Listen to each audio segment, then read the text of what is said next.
A very good evening. Welcome to the weekend and hang out right here with us on Lookuptv. I am Nancy Nalimud. Our sign language interpreter for tonight is Felista Adundo. We've got lots lined up for you this evening, including a lot of sporting action this weekend.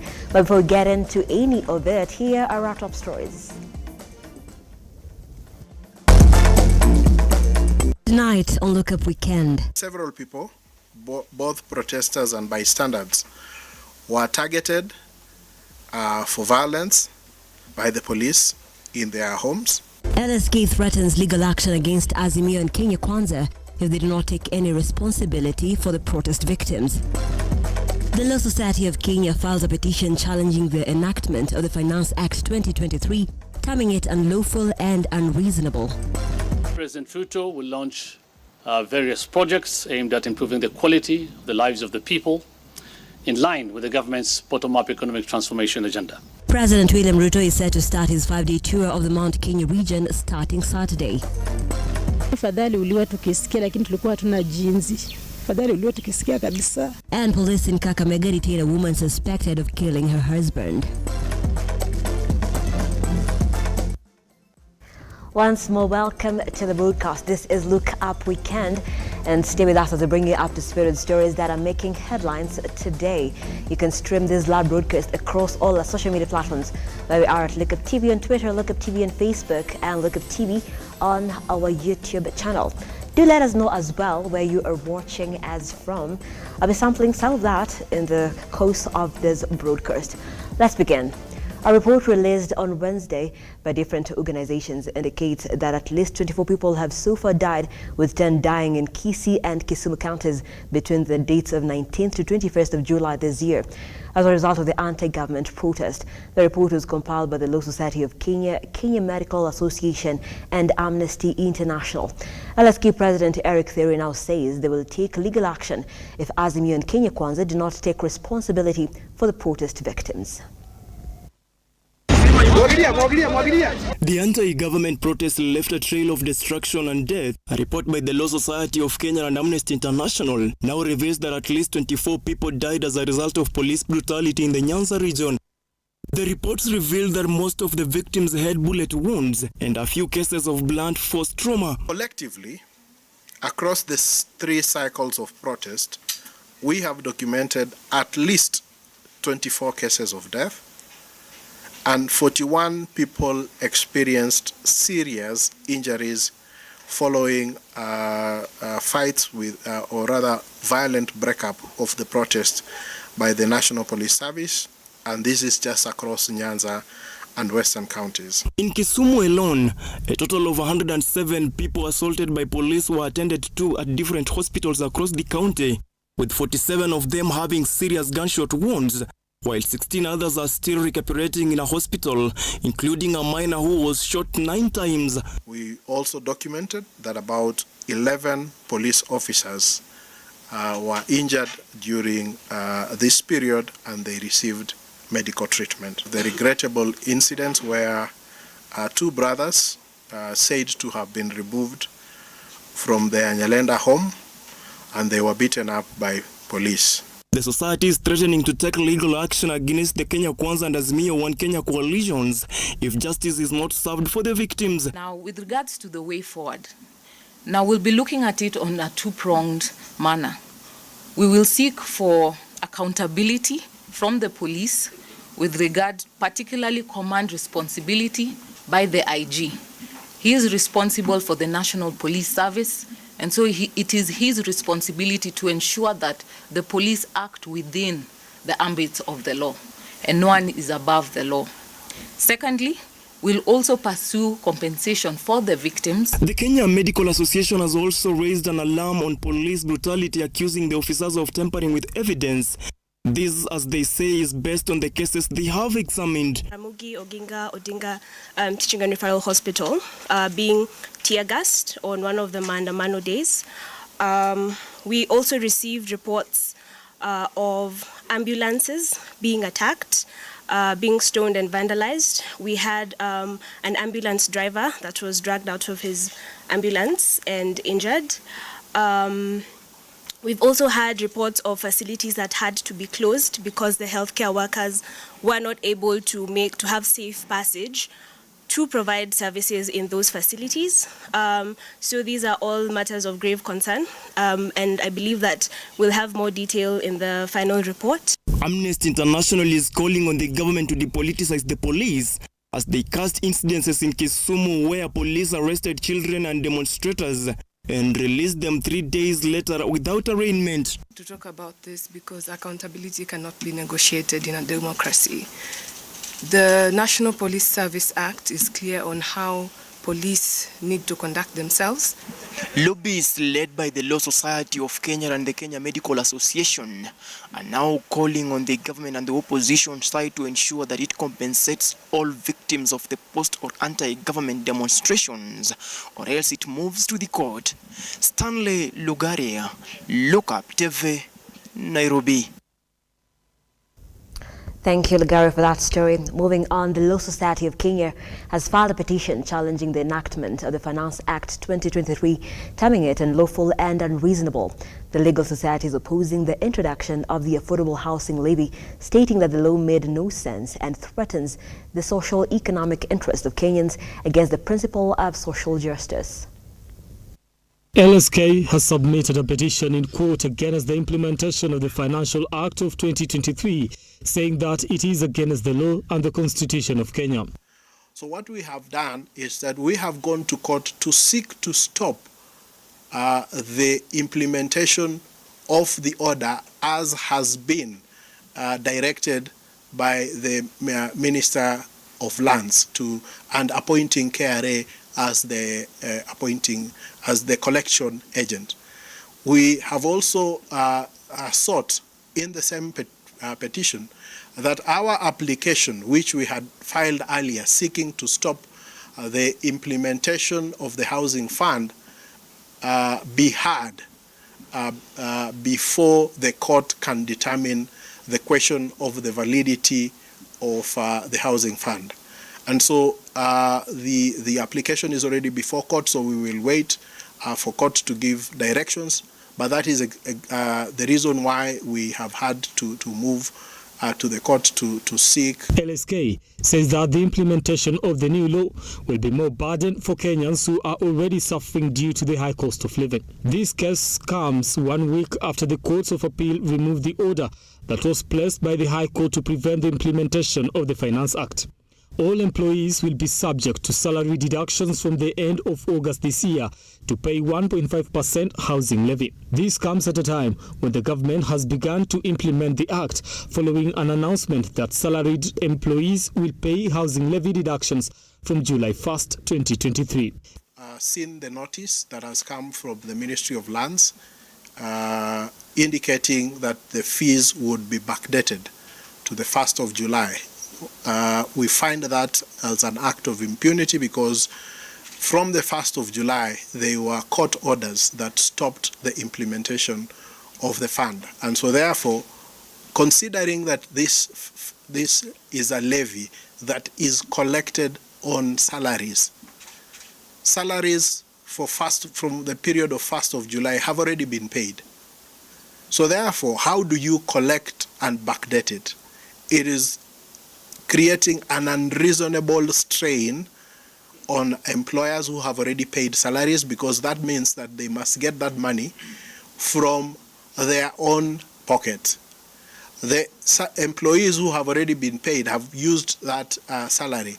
The government's decision through the Housing Department to collect housing deductions from July 1st means that workers will be double taxed this month. Therefore, the salaries of all workers in the country will be reduced by 3%, considering that the housing fee is 1.5% of the worker's salary. This means that an employee who receives a salary of 20,000 per month will be charged 300 every month. The money will be saved in the housing fund. At the end of this month, the salary of such an employee will be reduced by 600 shillings. The Kenya Revenue Authority, KRA, has directed employers to deduct the affordable housing levy contributions from employee salary. In a public notice, the authority wants employers to remit its 1.5% contribution alongside a salary rate for their employees as well. The move by KRA follows an announcement by by the Lands Ministry backdating the mandatory contribution as proposed in the Finance Act 2023. In the statement, KRA says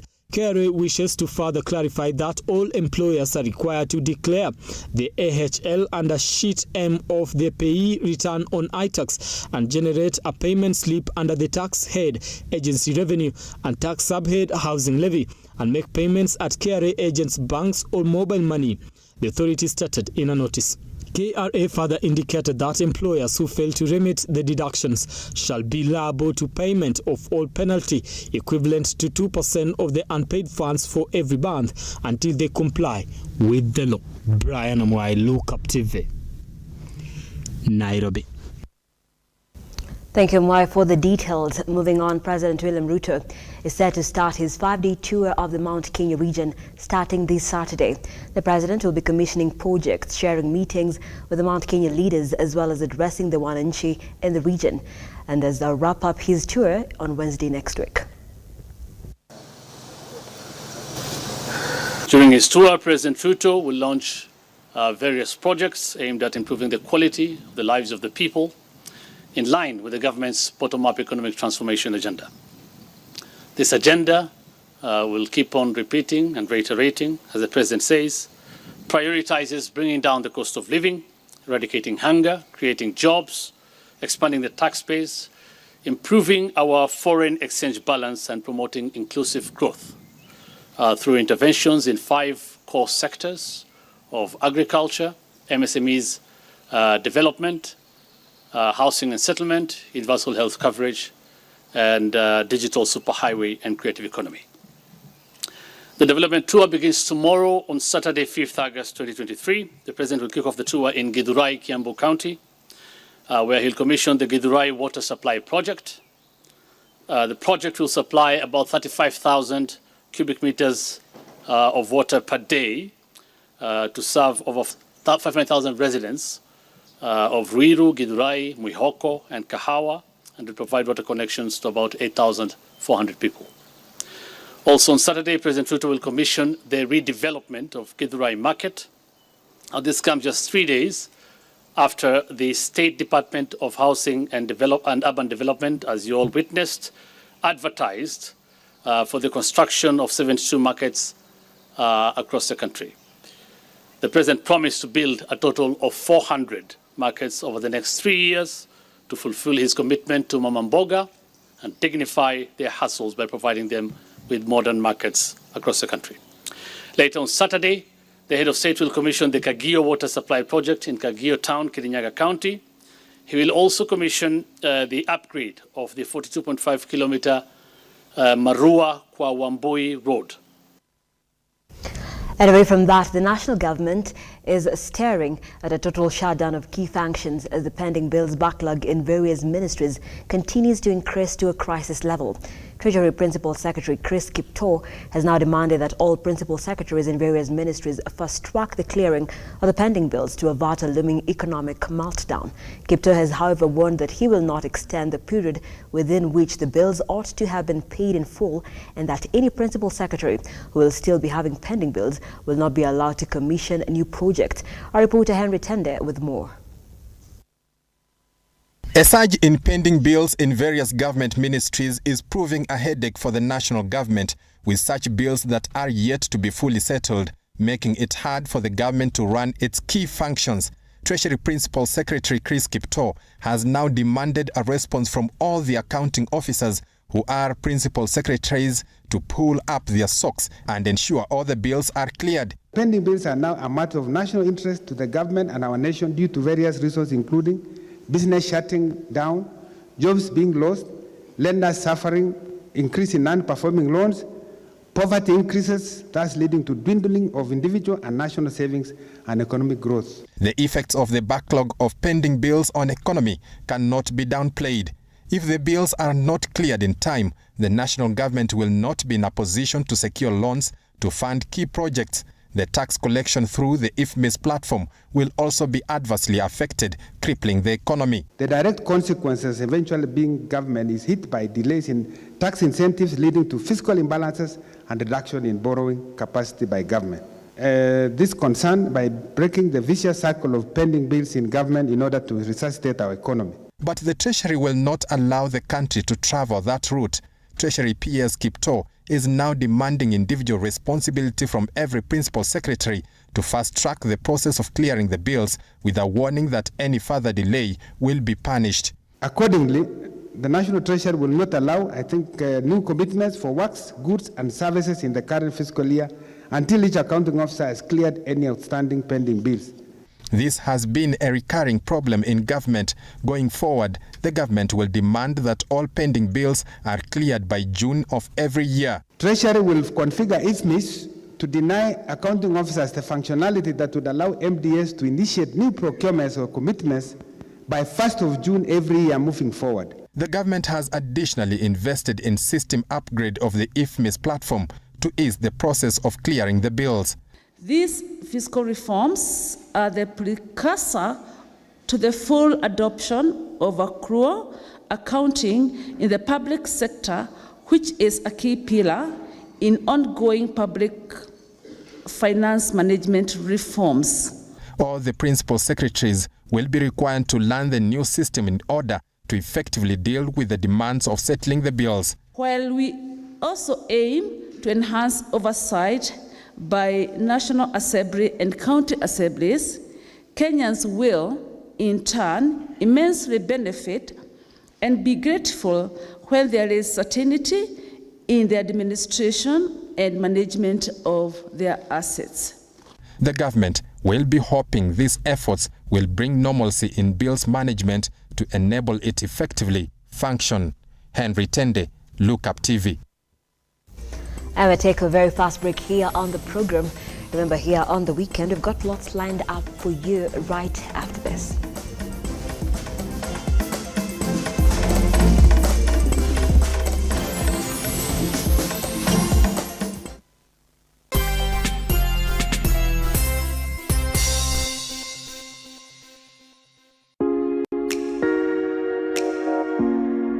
Kipindi ni ukulima ni mali na manjoro.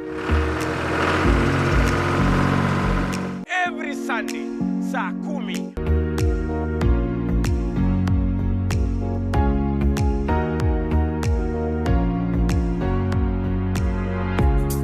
Jiunge na mimi ili nikufundishe mengi kuhusu ukulima wa nyanya, wa mboga, kuweka ng'ombe, kila kitu ambayo inahusikana na ukulima, ili ujifundishe mengi, uweze kujua ukulima pia ni mali. Kumbuka kipindi ni nini? Kipindi ni ukulima ni mali na manjoro, upate hela.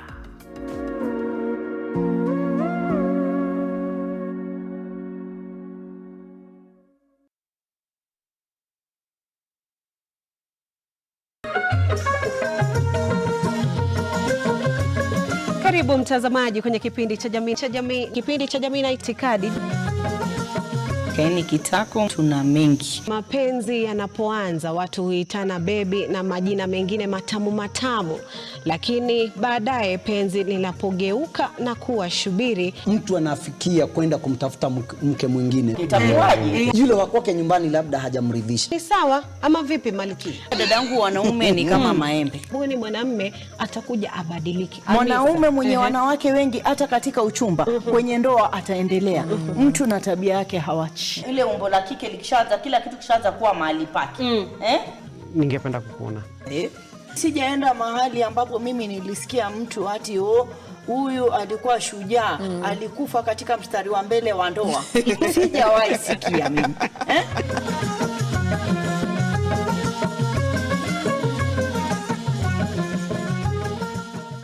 Are you a junior secondary school, a college, a TVET institution or a university, and you want to advertise your intake? Book now and advertise with us today on both Lookuptv and all our digital platforms. Call us today on 011 0430 158, 011 0430 158, or email us on sales@lookuptv.co.ke.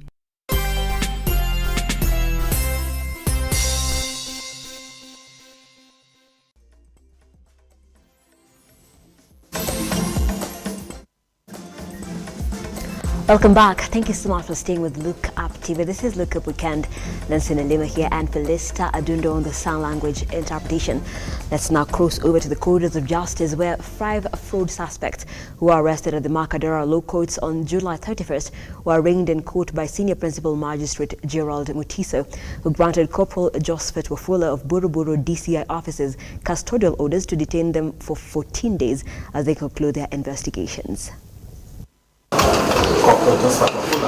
The controversial case presented at the Makadara Law Court involved 5 suspects, 3 women and 2 men who are facing fraud charges and charges of obtaining money by false pretense and conspiracy to commit a felony. Obtained from him 85,000 through M-Pesa to facilitate to get a surety for Daniel Mushemu. The 3 women suspects include Nancy Wamboi, who had earlier been banned from stepping in court by Chief Justice Nyaga, Margaret Njeri, who was charged for a fraud case on 12th June, and Phyllis Nyoga, who was arrested together with Wamboi for fraud charges. Others are Pastor Joseph Owero from Molo and a businessman Stephen Mburu, who were allegedly found with release orders for Daniel Mucheru, who is already out on board, raising alarm on the authenticity of the documents they were in possession of. The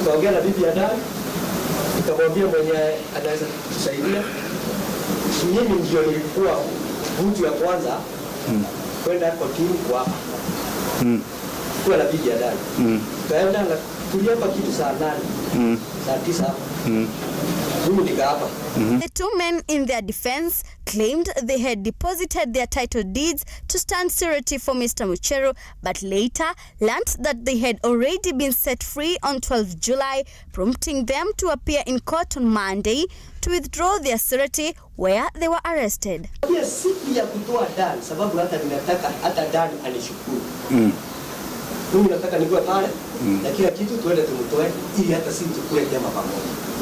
Akushukuru na kanyama. Sasa Tuesday. Josephat Wafula of Buruburu DCI offices, while investigating the case, was seeking for 21 days custodial orders to detain them. Senior Principal Magistrate Gerald Mutiso granted him custodial orders to detain the 5 suspects for 14 days only and present them in court thereafter. They are alleged to have committed several offenses, including offenses against the administration of justice, which profanes the temple of justice. Uweru Mukimani, Lookuptv, Nairobi. And parents of a 15-year-old minor have been arraigned at Narok Law Court after they subjected the minor to female genital mutilation while she was 7 months pregnant. The father was given a bond of 100,000 shillings or a cash bail of 30,000, while the mother was given a personal bond and ordered to surrender her ID.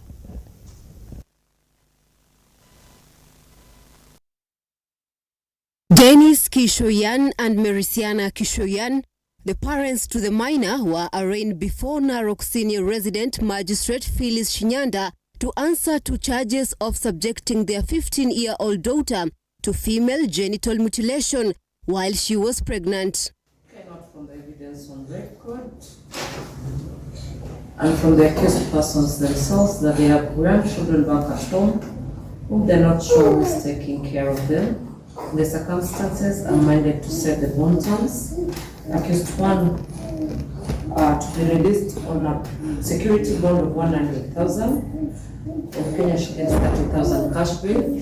Accused 2 will be released on a personal bond with 1 surety to deposit a national identity card. The daughter was later rescued by police from Lookuptv, who acted on tip from members of the public, who rushed her to Narok Referral Hospital for medical attention. According to the informant, who had subjected the minor to female genital mutilation? Because we said that the father, the informant, called Dennis Kishoyan, was the person. Mlango au mlipata nje? Kurudisha mlango. Yeye alikuwepo ndani ama alikuwa nje ya nyumba? Alikuwa ndani. Ni nani aliwafungulia ule mlango? Yeye. Na akaweza kujitambulisha kama nani? Kama James Kishona ambaye ni baba mtoto. That's all the three exams. Amin Abdurrahman, Lookuptv.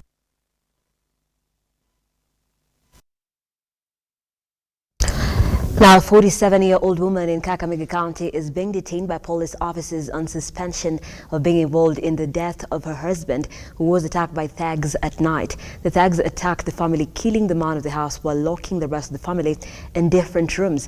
Family members now claim that the guns were allegedly sent by the second wife of the deceased.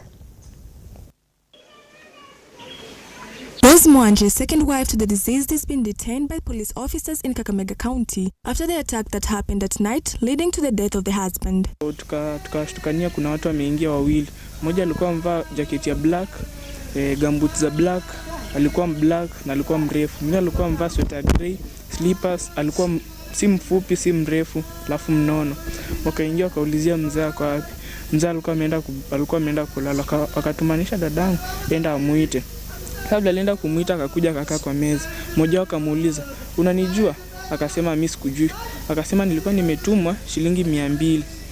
Shilingi 200 kwako na mamangu mdogo."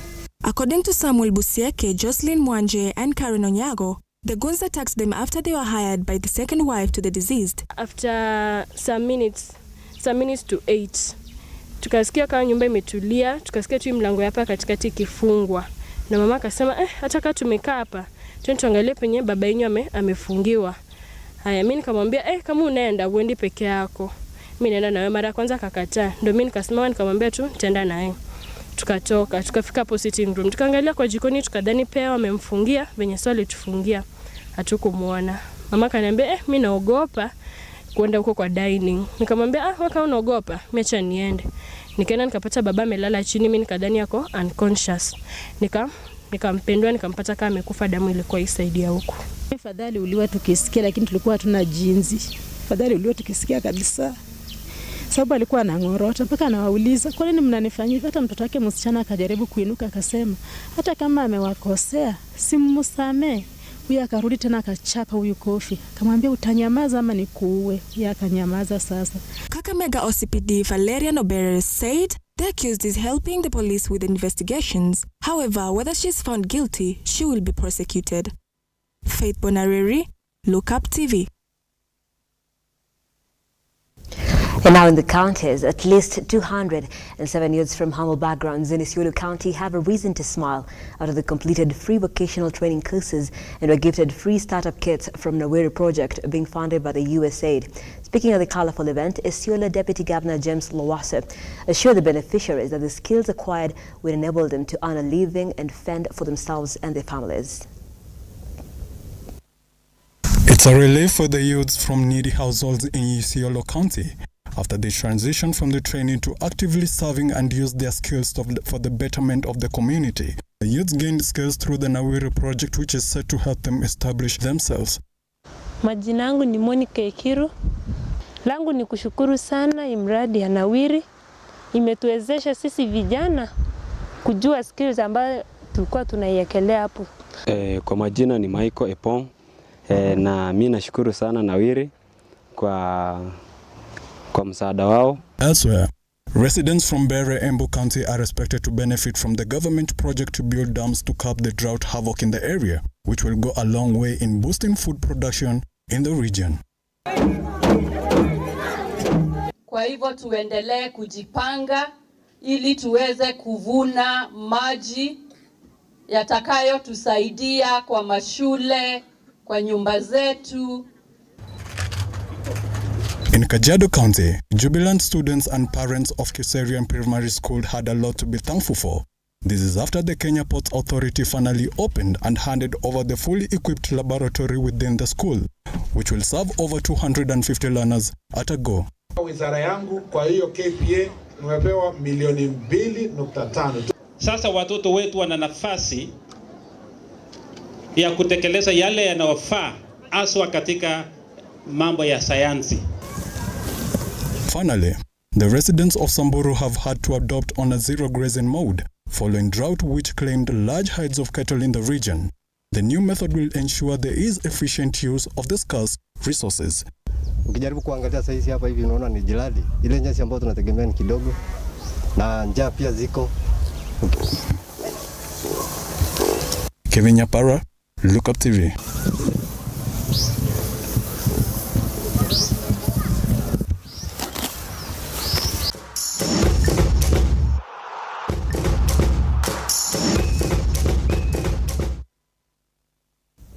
Time now for some sports. The Kenya Rugby Union, led by the union chairman Sasha Mutai, today unveiled a new technical team for the National Rugby Sevens team Shujaa ahead of the upcoming Olympic qualifiers in Harare, Zimbabwe.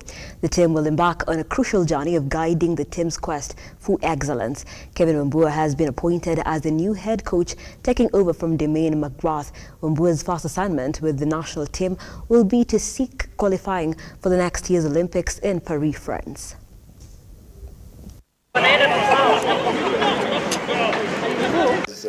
He's an exceptional coach.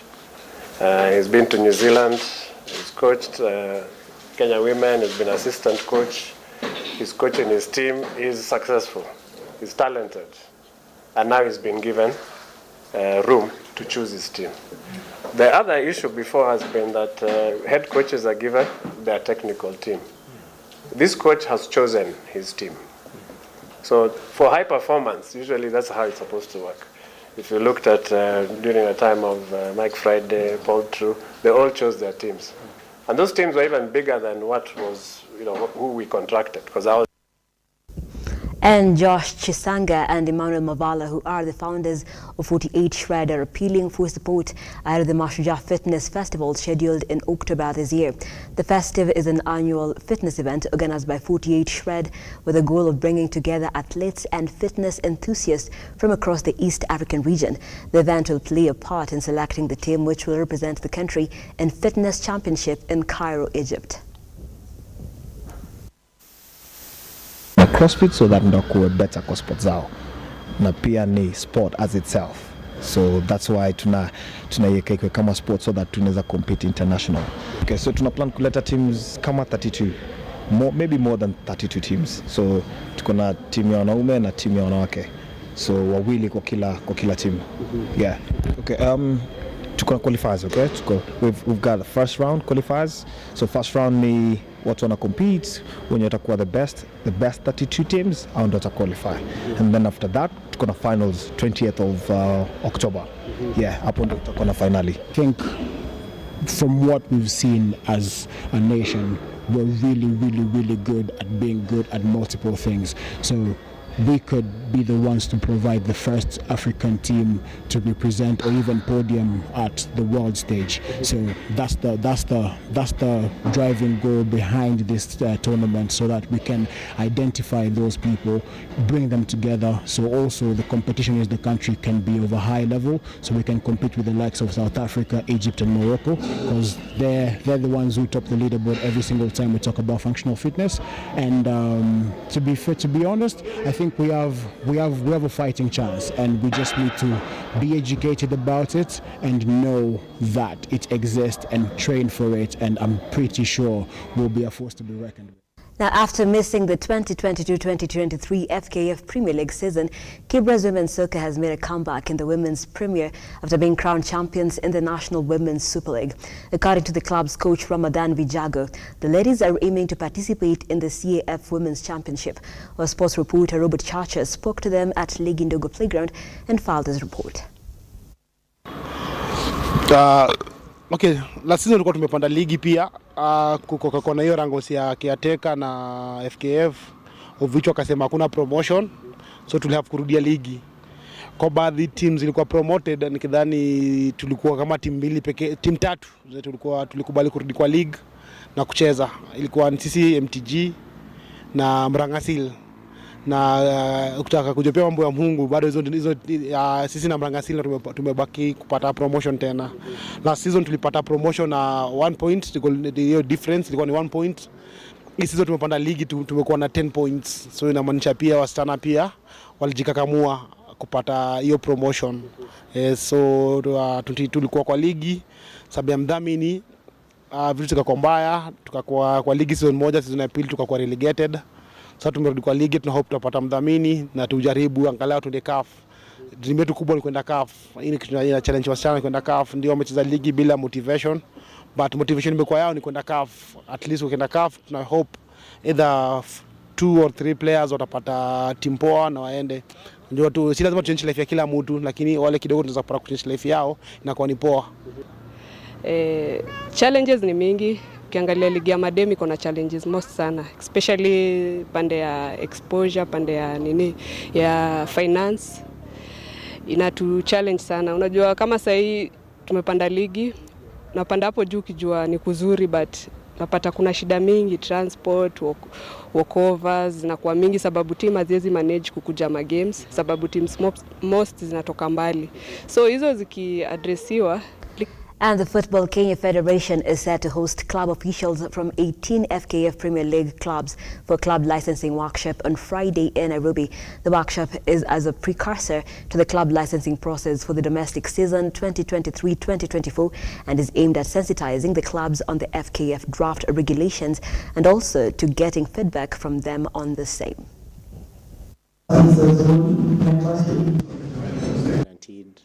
You need to, we as CEOs need to stop doing things that team managers should be doing. We need to step out there and look for money for the club, because that's partial role of a CEO. And then run an organized team. Have a setup where you have a chairman, give you organogram. Those are things we're being told. Have a youth setup, because if you have a youth setup, it builds onto the pathway of the future of Kenyan football. Because if you have an under 10, under 14, these are the future players that will feature in the top league. So they need us to have that pathway. We're being told, do not forget about the women, because they're as important as the men. So don't only do the men's, also do the women's. So I think those things is all in a way that CAF wants Africa to develop in terms of football, and those are the steps to begin with. I think it's just like going up 5 floors. Club licensing is going to reinforce on that, which is a very good agenda on what we are discussing today. Another thing is the women football. I acquired women, a ladies team just recently, and talking to the girls, we discovered that we need to do to put much effort in ladies football, because ladies have been left aside. For instance, there's no team in this country which pays ladies. Nobody. They just play and they go back home. Another thing that I've seen the club licensing is about medication. We must have compulsory medical cover for.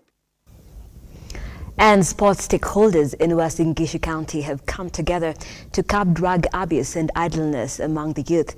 They are advocating for locally based sporting activities. Take a look.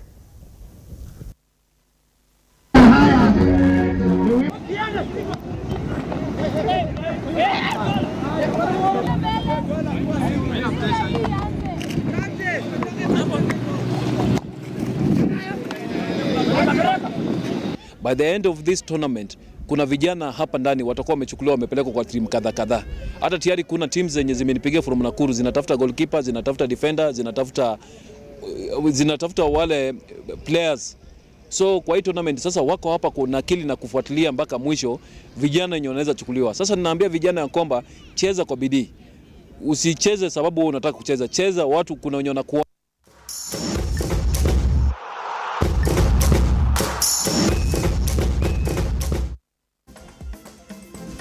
And we come to the end of the broadcast this evening. As we usher you into the weekend, we are here to bring you up to speed with all the stories that are making headlines. And of course, tomorrow, being a Saturday, Safia Sport will be coming away with Robert Chacha from 1:30 to 2:30 p.m. And as well, remember, we'll be keeping an eye on President Ruto, who is on a 5-day tour in the Mount Kenya region. So we'll be right here to keep you updated as and at when he launches the projects and of course all the politics that will go down tomorrow. And you can also keep up with the latest across all our social media platforms at Lookuptv on Twitter, Lookuptv on Facebook, and Lookuptv on our YouTube channel, as well as on our website. Catch all the latest and eye-catching stories, www.lookuptv.co.ke. I am Nansina Lima. Appreciate you for watching. Our sign language interpreter this evening has been Philista